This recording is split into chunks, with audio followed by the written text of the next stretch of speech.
Welcome to the Thriving Misfits, the podcast where we celebrate resilience, embrace diversity, and challenge norms.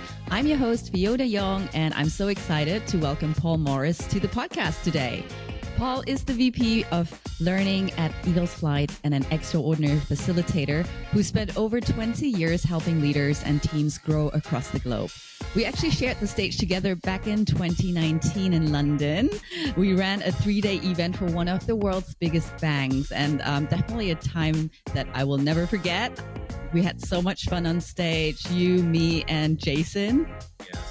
Yeah, what a wild time. It's so long ago now. It feels like forever, way too long. I know, but I always remember our banter. So something that we couldn't continue, unfortunately, in the previous event. So we also ran another event for the same bank for their global graduates session globally. So we had so many people on board, and it's just amazing to see you on stage, Paul. It's very, very inspiring. And you know, Paul's work really focuses on instilling cultural change and also fostering values-driven behavior in organizations. And he's partnered with some of the world's most influential brands. So he's known for designing and leading award-winning programs like a global graduate induction program that's helped hundreds of new hires find their footing. So, Paul, I have lots of questions for you, but let's just kick it off absolutely. to get us going. And I was saying, if I look a little bit haggard, I was mentioning, so I'm here in Boston. I live in Toronto, but driving in from Rhode Island. So I made it like within half an hour of checking into my hotel, getting up for this amazing podcast. So excited to be here. And if you're still sensing some phonetic energy, that was some of the residue of getting here. So glad to join. Glad we made it. Still the adrenaline pumping, right? Still going. But Yeah, absolutely. thanks so much for being committed. And yeah, wonderful to have you. Now, let's get us a little bit warmed up. So I've seen you on stage before. You're just such a natural. So if you had to give a TED talk on a completely random, non-work topic that you love, what would that be? Oh, absolutely. I've got it already. It is on how to be an effective tour guide. How to be an effective tour guide. So I have a dream. I've had a chance to do some amazing work with brands around the world, and I'm already thinking about my retirement. And I want to be a tour guide when I retire. And I've been on different tours. I kind of love going on a boat tour. That's one of the things if I'm traveling to a new city. And I just think that somebody can open up a city or an experience and just how to create that space and how to effectively connect. And I think it's rooted in me on just a value for hospitality. And I like, Fiona, have you been to Toronto, Fiona? I'm not sure if you have or not. No, not yet. Okay. Well, I get super excited when my friends come to my city. I have a already like a whole kind of ready to go email on what to do and what restaurants. So the whole idea of being a tour guide and hospitality and welcoming people, very passionate about it. Gets me excited. Fantastic. Now, again, you travel a lot as well. I mean, you're passionate about sharing all the sites in your city, but you also travel a lot. So, what's your must pack item that you cannot live without on the road? You know what? I'm pretty basic in some ways. I said a long time ago, I used to get freaked out packing, and then I realized, all I need is my passport and a credit Mm-hmm. card, and everything else is fixable. Everything else is fixable. I would have said just my phone and a passport, but I actually did have a situation while traveling one time where my phone completely died and I didn't have access to it. So I realized as long as I've got a credit card, as long as I got my passport, but the item is my non-negotiable are this is how basic I am, my AirPods. I mean, I am just, they sit in my ears. I love my podcasts. I love audiobooks. I love music. And it's one of those items that if it gets lost, I'm buying a new pair. Like it's just one of those instant, and I'm pretty sure I've washed a couple of these before. So I do go through them. I have a habit of washing things. I've washed a passport before and a little Wow. bit of I'm a little bit of a mess. I'm not going to lie to you. So, yeah. All right. I was also thinking about this question, and I would say, and as a mother of a toddler, it's so difficult to pack light. I've traveled very light before. I was just in KL for a weekend, and I just had a backpack with me. But Yeah. honestly, I couldn't think about a must pack item for myself. But as you just mentioned, it's really the passport and your credit card. That's all you Yeah. need. Everything else you can repair. Everything else you can figure out. Any other drama you can take care of. Again, probably depending on where you're flying to. But I think I would definitely remember my contact lenses. Those are definitely Okay. vital. That's all Mm. right. Now, yeah, we're getting into something. I do the swap back and forth with the glasses, so that's a pretty good one. But I can see enough. I can see enough, so I think I'd be okay. Yeah. All right. Now, can you share a little bit more about your early life? Not sure whether you actually grew up in Toronto, but yeah, your early life and also what first drew you into leadership and facilitation work. Yeah, absolutely. Thank you. So my parents immigrated from the UK. They came over from Wales, and my family's predominantly Welsh and English and a little bit of Scottish. But they immigrated to Canada in the late 60s. But I was born in Northern Ontario on a border city with it's kind of strange. The geography of Canada is strange. People have lots of assumptions about Canada, and but weirdly enough, where I live in Toronto, it kind of dips into the states. And in fact, I heard a crazy stat that was something like there's 14 states that are actually that have a highest point above Toronto. So Mm. so where I live, the province of Ontario dips in, but I was born a little bit north, about 8 hours north of Toronto. And so that early life was kind of in like a medium sized city, about 80,000 people. By the way, Canadians are strange. We always know the size of our cities. And I'm realizing as I travel, I don't think that's normal. Like my family in the UK, I'd say, well, how big is Manchester? Like, I don't have any, like, we Right. even put it, is that a KL? Like, you're in KL right now? Where are you I based? am in Penang, but please do not ask me the population. But Yeah. if I would Okay. be in Hong So Kong, I would remember. Yeah. yeah, we literally put it. If you're driving in Ontario, it'll say Hmm. Toronto a population, and so it's in our psyche. So, uh, Canadian, British mix, and then my journey of leadership. Strange. I kind of had it in the ether. I come from this line, specifically in kind of a religious tradition of pastors and church workers, and so there was this like leadership ethos that I did grow up with. And I just was that kid. I was initiating stuff. I had a club when I was in like grade 3. I don't know what the club did. I just had club and got people to join it. And so I was always like, I created a marathon in my neighborhood, and I don't know what it was for. I just wanted to organize a marathon, and I made other people run. I didn't run it, and had prizes. I gave out old candy and stuff like that.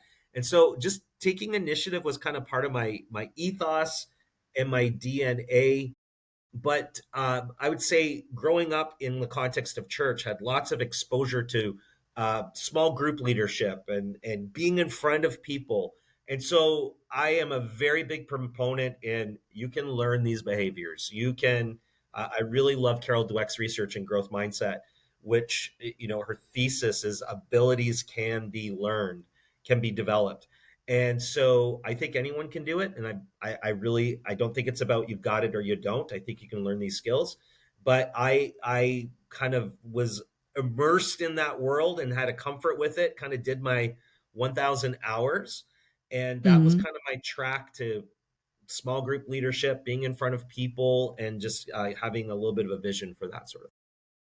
Wow, that's amazing. And it kind of reflects back also on my early career, I would say. When I was working in corporate in oil and gas, and I was part of the graduate committee, one of the ERGs that we had, an employee resource group.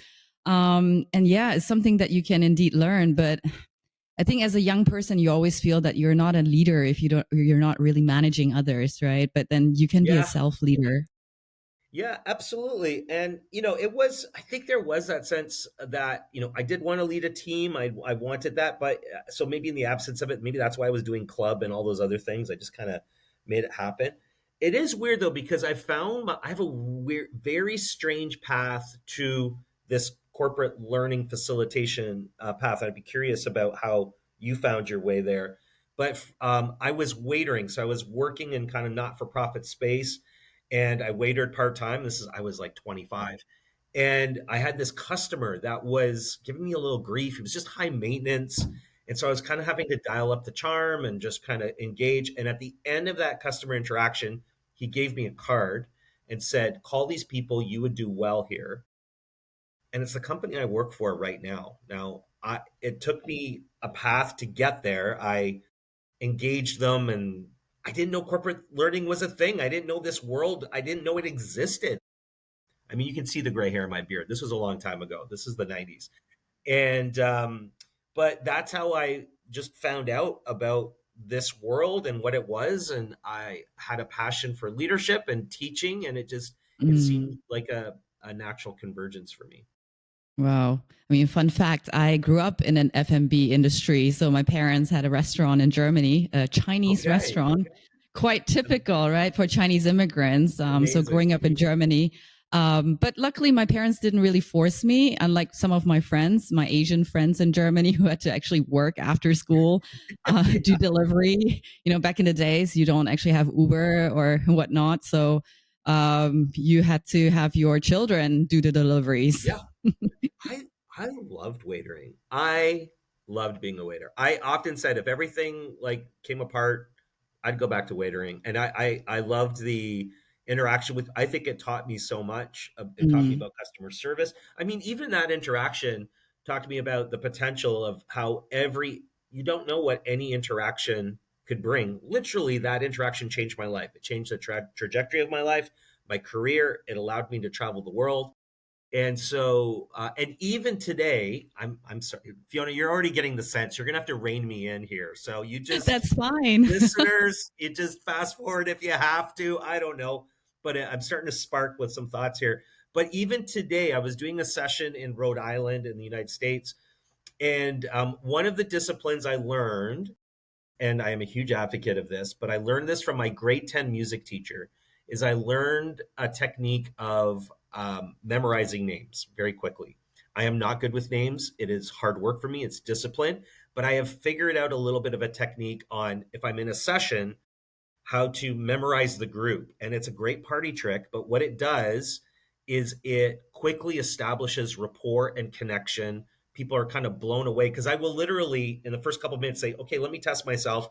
And I could get up to like, I think I could get close to 50 people if I have to. Today I only had 15, but I'll go through and memorize names. Why am I telling that story? Well, I think waitering conditioned me for that. I would have big tables and you would go around and it was kind of shunned to write everything down. So we would have a large party of 10, 20, whatever people and have to memorize these things. So I think about skills like that. And I think about the Mm. foundations that have echoed forward and supported me in my work. And it was the example of a grade 10 teacher, but it was the practice of waitering and even the social skills and the Yeah. interaction. It's really served me well. And I'm super grateful for it and very proud of that background. I mean, this party trick, and I really want to hear how you actually do that. But this is something that I subconsciously utilized as well, maybe in a different way, different method. But same to you. My participants would be in awe. They would be absolutely surprised that I can remember their names. I can go up to 30, but I really have to. What inspired me is actually the book, How to Influence Others and How to Hmm. Win Friends and Influence Others. Yeah. It says that one chapter says that, if you, the best word or the word that someone loves the most is actually their name. So if you repeat that, right? 100%. And even I used to work with a lot of volunteers, and I would work hard to remember, and we would have regular gatherings. And when I would call out their name, I would see their eyes and hear the stories afterwards. It's like, you remembered my name, and people feel heard Yes. and seen. And I say this to facilitators, it's like, if you want to, it gets me so far so quick because Mm-hmm. anytime you're facilitating, you sometimes like nobody hears let's go to a day of training and is like super excited about it usually. Now, I believe in training, and I think, and I know you do the same, is that you create an engaging experience and people are surprised and excited to have been there. But there's a hurdle we have to overcome, and skepticism, or just like, oh, why am I doing this today? I've got so much going Hmm. on. And so if you so we have to make what Will Wise, he was a learning specialist. He talked about creating quick quality connections. And so just doing that effort gets me so far, so quick that we can now, and I'm sure you feel the same way, we can channel that energy towards our learning outcomes very quickly, establishing rapport and relationship. Absolutely. I mean, I was in their shoes. I always picture myself, back in the days when I was still in corporate, I was sitting in those trainings and it was, you just feel like, why am I listening to this person who has no idea about my industry, about my daily operational firefighting? And yeah, that's something that actually pushes me to create workshops and, It facilitate doesn't workshops have to that be will that way, right? Learning can exactly. be fun and engaging. And That's certainly the right. organization I'm at right now, that's their heartbeat for sure. So I'm really curious. What's your trick? How do you manage to remember all those names? It's not that exciting, but it seems to work for me. So what I will do is I will literally draw a map of the room. So I will, if it's rounds, table rounds, and five in a circle, I will do the five circles where they are in proximity. And then as soon as people are, and I'm a big advocate, by the way, as a facilitator, you own the space. You take ownership, I should say, of the space, and you start facilitating from the moment people walk in the room. Actually, I would say you facilitate when you show up. This just happened to me this week, where I was kind of locked out of a building, but there was a person waiting outside with me, and I didn't know who they are. Well, it turned out they would be in my session. And I thought afterwards, if I had shown up, it's like, what's going on? Like, why am I locked out? Do you know what I mean? Like, Yeah. if I, and not that that's my disposition, but I really believe you start facilitating right away. Mhm. And so as soon as people are coming in, I go over to greet them. I get their name. I scurry back to my map and I Mhm. map where they're seated. And usually there's a couple keeners that show up, 15 minutes before, and I am just rehearsing, rehearsing, rehearsing, rehearsing, rehearsing. And so I just but I find the map is what Yeah. locks it in. Now, what can mess you up is we facilitators like to mix people up at some point in the day, and so that's where it tests our ability. And I just hope that I don't have too many people with the same name. Like I'm like just a lot of like North America is kind of typical. Yeah. Like when you get certain names like Steve, and like names like Yeah. that, that's where it gets hard, to be honest. Yeah. But it's just a repetition kind of thing. I do the same technique. So no clue how, I don't even remember where I learned that from, but I just draw a map as well. And then over here in APAC, we hardly have the case where you have multiple people with the same name. So that's a little bit easier over here. All right. Yeah, So now we let's get talk a little. variations of what's it, like Melissa, Melinda, but like all that kind of stuff that are really close together, and that's the ones you have to work. And I don't. Oh, here's another technique. I don't know if you do this as well. Now we're really giving you all the tricks. But the other thing I have to do is associations. So it's like if maybe I knew another Fiona, or that sounds like so. Where I would Mm-hmm. go, there's a singer. I'm really dating myself here, but there's a singer named Fiona Apple, and Okay. she had a couple hits, and again in North America in the West, and I don't even think she had hits in Europe. But I would do an association like that. So I'd see you in my session, Fiona. Okay, Fiona Apple, and so I do these links, Right. it just seems Right. to work. Great tricks and so easily implementable, right? Yeah, So it's simple nothing, things. it's no rocket science here. All right. So now looking back at your 20s, I mean, you mentioned that you were a waiter when you were 25. But looking back overall in your 20s and your 30s, how did your career path actually look like? I mean, my joke is I've done everything once. So I had a strong sense in my early 20s, and I was working, I mentioned the volunteer space, and I had a sense of that's where I want to go. and do, but it was not a linear path. Like, good gracious, if I go back, like I said, I've done everything once from like part-time jobs in, I worked for our automobile association. This is how old I am. My first job, it was stock boy, and that was literally the title of the role, because it was just men just did it. And so that was my first job.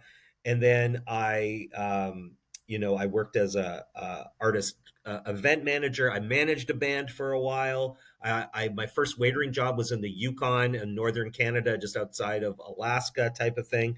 And so I had this really strange thread, and it's a little bit of reflection of me, where I went to the UK and lived and worked in a bank for a couple of months.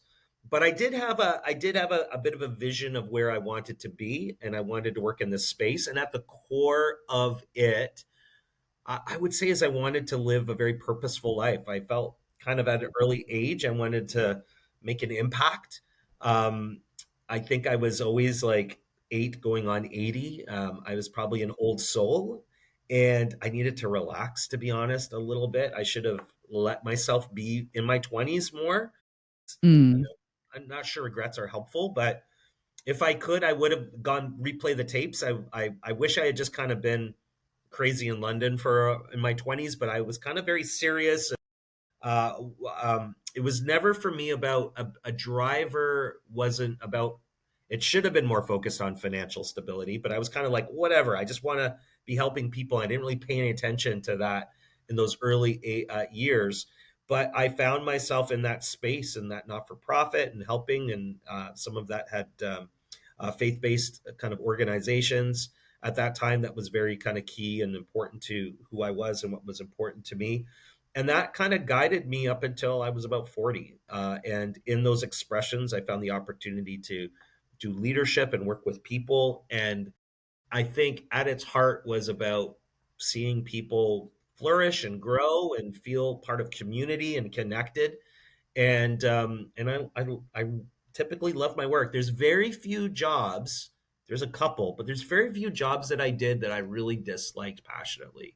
And I don't think many people can say that. And a lot of them didn't pay a lot, but I kind of followed my bliss quite a bit, and then had a more stable job, but nevertheless in that people space up until I was around 40.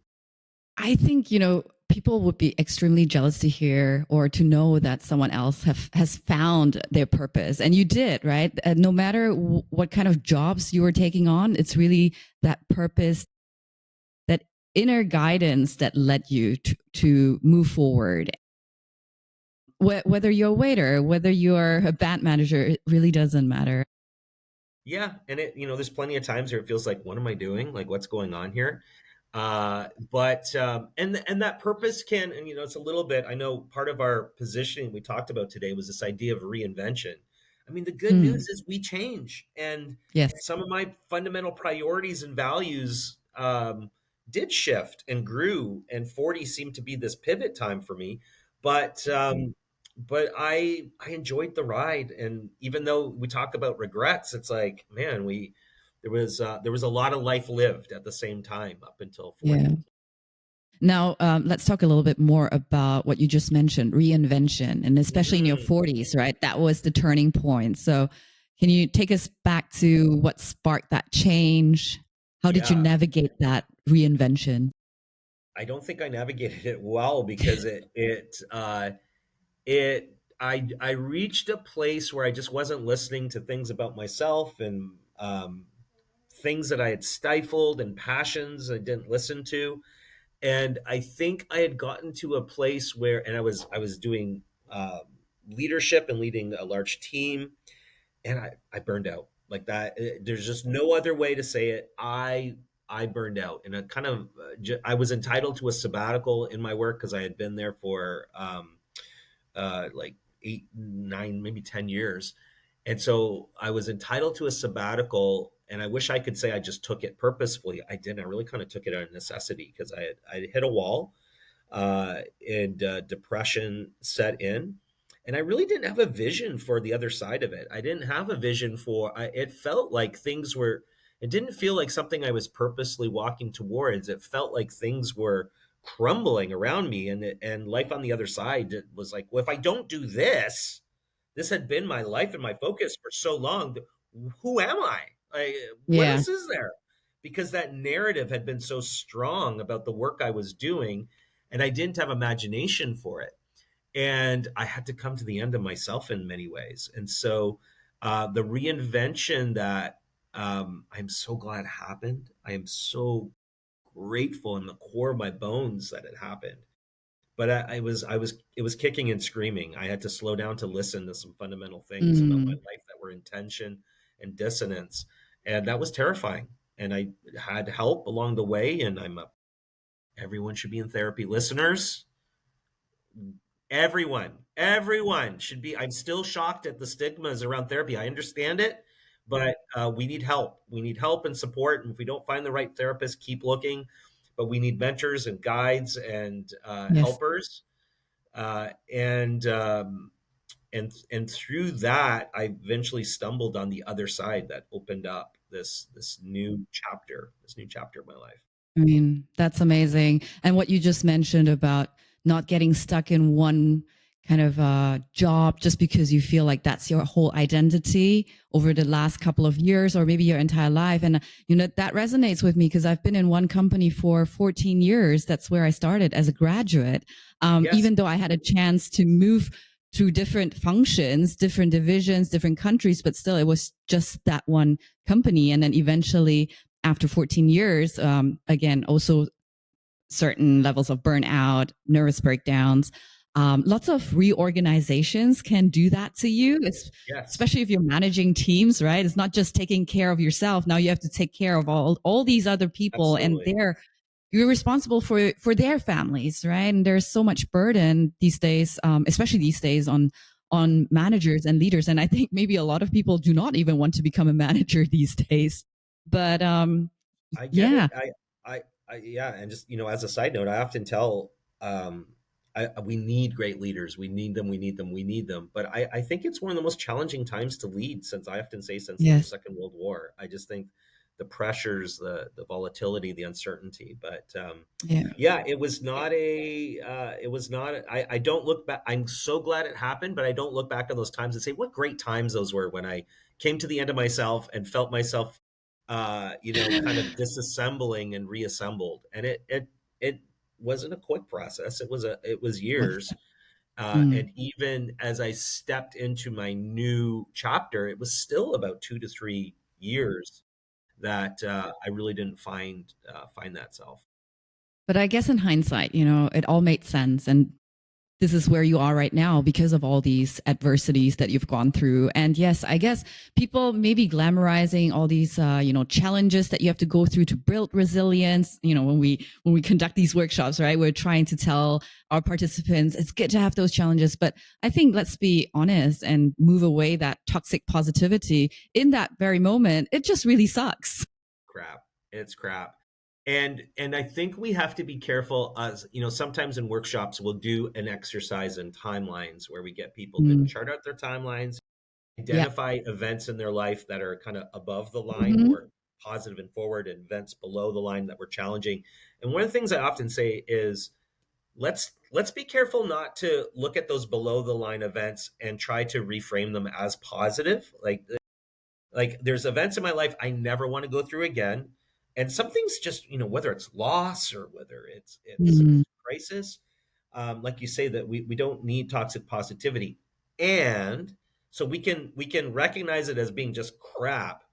And if we look at those events, often we can see how more resourceful times in our life, more positive things came out of the things we learned in yes. those moments through the Yes. sometimes that we had to learn. We had no choice. So it doesn't, the event isn't good. Let's Mm-hmm. not do, don't want to do it again. And good things can come through terrible circumstances and difficult circumstances. And that's a redemptive arc that I think is helpful, that Mm. uh, we can glean something from even awful events. Absolutely. Now, I heard from you as well that you were paralyzed with fear of flying, which is ridiculous to hear right now, but yeah. And yet Yeah. you ended up flying 150,000 miles a year. So how did you confront and overcome that fear? It's the strangest thing. So yeah, before I stepped into this world of facilitation and learning, and I was obsessed with. I used to play airport as a kid. My dad would do all these business trips, and he would bring these die-cast metal planes of whatever plane he had rode. He would bring it back, and I would set up on the I'm sure I scratched the hell out of my mother's table, and with these airplanes. But I would. This is how strange I am. I would set up like catalogs as air terminals. Like I wanted the whole thing. I wanted the terminals and the docking. I didn't spend so much time playing. I just loved the airport experience. And travel was very fixated. The world felt I think I was a very curious kid, and the world felt spacious. So there was no question that I was going to go to these places. I was going to check things out, and we would even go to the UK a few times, which back in the late '70s, early '80s was a rare thing. Like people didn't do a lot of uh, distance travel back then, and that had whet my appetite. But I had a kind of a rough flight when I was like 13, 14, I think it was, and something set in, and yes, I it got to the point there was flights that I missed, like I was going to take vacations and I didn't do it. I would drive past the airport, my hands would get sweaty. There was times I would go to the doctor and get a pill to try to not and just dread it and block it out. And I was in this incredible conflict because I was passionate about travel, terrified of flying, and it disappeared. It disappeared before, as I was stepping out of this world, the career path, life, and into something new. I have no explanation for it except um, I think what had happened was I was in that kind of previous iteration of my life. I The conflict, the stress, the pressure, it was I wasn't living out of my true self in many ways. I was very locked in to committed into working locally and working with teams and managing people. And I subsequently found out years later that freedom was my number one value. And I think part of the reason my fear of flying came is I was not giving that freedom, that value for me expression. I was not giving it oxygen. And so Mm. it translated into this incredible incredible fear that when I started to kind of unleash the shackles a little bit, it dissipated, I, I literally went from that fear of flying to, yeah, as you say, traveling about on average for the last 13 years about 150,000 miles a year. I'm about to hit my 1 million with Air Canada. I've even gone Wow. through my first real legitimate emergency landing that subsequently found out was super precarious. I found out from pilots afterwards. I was like, yeah, that was kind of you're lucky to be here type of thing, and which I just couldn't imagine before. So I think for me, I first of all great compassion for people that do have that fear. I don't dismiss it at all, and I'm not here to give advice on overcoming fear of flying because I don't know, but I think for me, it was about becoming more aligned and embracing myself. And as a result, I think my body was giving me data Mhm, before mhm. and the stress and the pressure and some of the depression, and fear of flying was one of the ways that was manifest. By the way, I'm sorry I I'm mean, drinking out you of plastic. yeah, I'm in a hotel and I've been facilitating all day, and I'm sorry. I'm go sorry. for it. I'm a Cheers. carbon offset. No, I mean, you talk about freedom being your number one value. And I think flying gives you that freedom as well, freedom to see the world, meet different people, different Mm. cultures. So I guess that's also, I mean, for me, I had one phobia, which is also quite random, fear of butterflies. Int- Oh, I'm so interested. interestingly, yeah, Oh, but let's explore interestingly, that. Can we I'm explore not that? I'm not alone there. Apparently, Nicole Kidman is also having that phobia. You're in good company. But Were butterflies significant for you growing up? Like, did I they? would, hmm, I think it's because when I was younger, there was a butterfly. It's not like a really pretty butterfly, more like a moth kind of type Hmm, was in my room, they're and pretty cool. then tried to get rid of it, accidentally smashed it, and then there was like all this powder stuff coming out. And I think it was more like the disgust, and that manifested into fear, irrational fear, obviously, because they are beautiful. Same with you. It just, I mean, I'm not saying that I'm completely cured. I still do not like any moths or butterflies flying inside the house.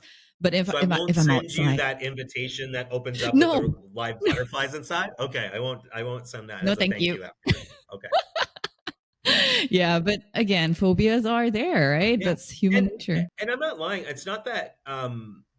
It's like, even I would say after the emergency landing, there's still moments where I'm like, oh, I'm not loving this, or there's some triggers. That was kind of a PTSD thing a little bit, but yeah, it is. Sometimes these things, the undercurrents of these things, not always. Sometimes it can be, kind of more straightforward, but sometimes it could be undercurrents of deeper things that are going on for us. And I think for me, that was the case. I wasn't Yeah. honoring that value for freedom. Yeah. Now, I mean, whenever we catch up, which is unfortunately not very often, but you're such, I mean, even through the camera, I can sense that energy, that joy that you have. You mentioned to me previously that now you're the happiest you've been. And again, Mm. happiness means different things. Everyone has a different definition for happiness. So, what does happiness actually look like for you today? It's strange. I'm still sorting this out. I'm 53 now. I'm doing lots of reflection and thinking. And when I stepped out of my previous career, I was 40. So 50 was a landmark.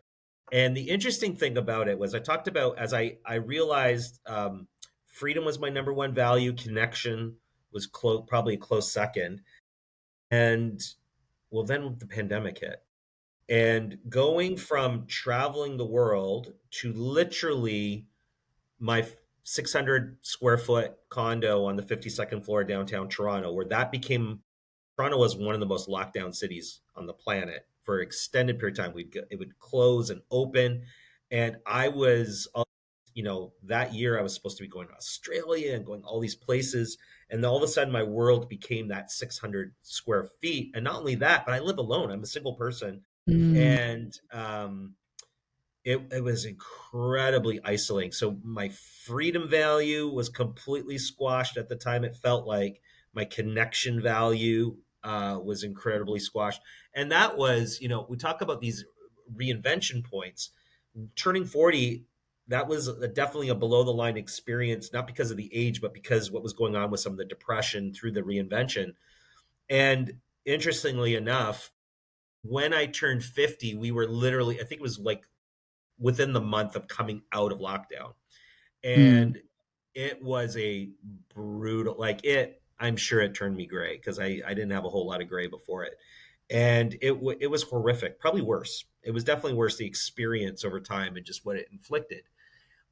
And what it did do is it taught me, because my freedom value was there, and sometimes our strengths and our values can be overused. And I think probably that, and I'm still passionate about travel. I love to be in motion. I call myself like an airplane. Airplanes were made to be in motion. They're not made to sit, mm, right? But I had a real phobia of just sitting. I didn't have a lot of patience or tolerance for quiet or reflection, or just what I call kind of soul work, just kind of like the calming down. mm, And in the pandemic, I had to do that stuff. I had no options. It was, I did this, I called it my stupid resilience walk every day, by the waterfront. But these patterns got entrenched. And thank God we came through on the other side, because I had the gift of now being able to travel again and connect with people. What I didn't expect is a residual gift. Remember, we talked about, through those terrible experiences, these redemptive arcs came, and the gift from that horrific experience is that I had cultivated an interior life. I had Mm, cultivated interior, the ability, not just the ability to invite quiet and peace, but I was changed. I was a different person. I had these neural pathways had gotten yeah. set, and so much so that my walk that I still do, I minimum try to do 11,000 steps a day, and my practices of quiet and meditation, of reflection, of connecting back to my purpose. Uh, I crave that. Like today, ironically, when I'm on the road like I am today, it's the thing that jeopardizes that the most, my ability to find that quiet and spaciousness in my steps and all the rest of it. But to answer your question, I my 40s were some of the best years of my life in terms of excitement. My 50s have been the happiest because I think I have found peace, a little more internal peace that I had Yeah. hard fought, because I was never that person that felt, I never really felt, depression was always a shadow for through most of my life, even as a little kid, to be very transparent. And so it's not, again, that it's never a problem or never an issue, but I do recall November of last year going like, what the hell's going on? I think I'm happy. And I just haven't been able to say that a lot. I've loved my experiences the last 10 years, and there have been incredible, joyous experiences, but I have felt more consistently happy. And I don't, I just want to say a couple of things to listeners. I don't know if that's the goal. Um, but it's just been a gift, and I'm just savoring it for while it happens. I'm just like, this is wonderful, and there's going to be challenges ahead. That's, yeah, I can't promise people. I mean, that's the exercise that we do, right? The lifeline exercise where you draw out the ups and downs in life. And after every down, there's an up, but then there might be another down as well, right? Whether it's as steep as the previous one, we don't know, but we just have to be ready for it. Yeah, and that is the thing where I think things get right sized a little bit. Things that as young, the gift of I think the gift of getting older is that you do have to confront death. You do have to your own Mhm. mortality. Yeah. You certainly experience it more around you, aging parents and Yes. loved ones, and just the more years you live, the more loss that there is for sure. And so you have to reconcile that, and you have to kind of lean into acceptance. And however, and my wise friend Krista reminds us, like, yes, these scary things can happen, but equally these wonderful things can happen, and these gifts and joyous things can equally have the opportunity to emerge. And I think there's just part of that discipline. The writer Richard Rohr, he's a Franciscan monk. He's appeared on Oprah. He's got some mainstream cred, and he talks about that there's two halves of life, and the first half of life is like building the container of your life. It's like, this is my career, this is my family, these are my possessions, and we're kind of building the cup or building the bowl. And he said the second half of life is now about filling that container with purpose. It's like you need to do the first part. You need to do the, here's the construction, here's the work, here's what the, it's not insignificant work. But in the second half of life, and he will say, by the way, second half of life is not about age, really. It's typically is brought about through struggle, through difficulty, through crisis. I know some younger people who have gone through significant crisis and pressure, and they merge out the other side with the gift of wisdom and Yeah. with maturity. Everyone gets older, not everyone becomes an elder, and I think I'm stealing Mm. that from Richard Rohr as well. But I think I did have an orientation, that old soul as a kid, is I wanted wisdom. Now I needed to have fun too. I should have leaned into a little bit of having more fun.